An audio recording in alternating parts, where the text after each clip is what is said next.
నలుగురు ప్రాణాలు తీసిన సెల్ఫీ ఫోటో. కందుకూరులో పెళ్లి ఇంట విషాదం.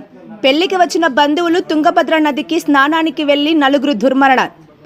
పెళ్లి ఇంట బంధువులతో అంతా సందడి సందడి. పెళ్లి ముగిసిందని ఆనందంతో మునిగి తేలుతున్న తరుణం. తిరుగు పెళ్లికి వెళ్లాలని సంబరపడుతున్న సమయం.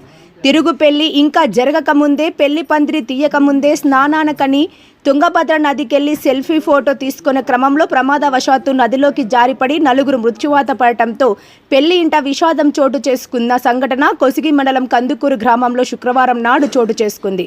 గ్రామస్తులు, పోలీసులు తెలిపిన వివరాల మేరకు కొసిగి మండలం కందుకూరు గ్రామానికి చెందిన దాసరి తిరుపతి, సరస్వతి దంపతుల కుమారుడు ఆదిశేషు పెళ్లి గత 3 రోజుల క్రితం అనగా ఈ నెల 25వ తేదీన గురువారం నాడు కందుకూరు గ్రామంలో వైభవంగా జరిగింది.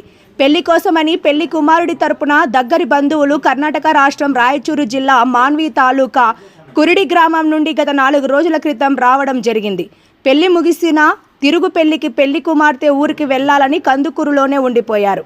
అయితే గ్రామానికి సమీపంలోనే తుంగభద్ర నదిపై ఉన్న ఆర్డీఎస్ ఆనకట్ట వద్దకు శుక్రవారం నాడు మధ్యాహ్నం స్నానానికని సరదాగా ఆడవాళ్లు, మగవాళ్లు కలిసి 15 మంది దాకా వెళ్లి స్నానానికని నదిలోకి దిగి స్నానం చేసిన అనంతరం అందులో ఒక యువకుడు సెల్ఫీ ఫోటో తీసుకునేందుకు ప్రయత్నిస్తుండగా ప్రమాదవశాత్తు నదిలోకి జారిపడటంతో నదిలో నీరు ఉధృతంగా ప్రవహిస్తుండటంతో అతను కొట్టుకుపోతున్నాడని, వెంటనే అతన్ని రక్షించడానికి మరో 3 ప్రయత్నించి వారు కూడా నీటి ఉధృతికి అందులో మునిగిపోయారు, మృత్యువాత పడ్డారు.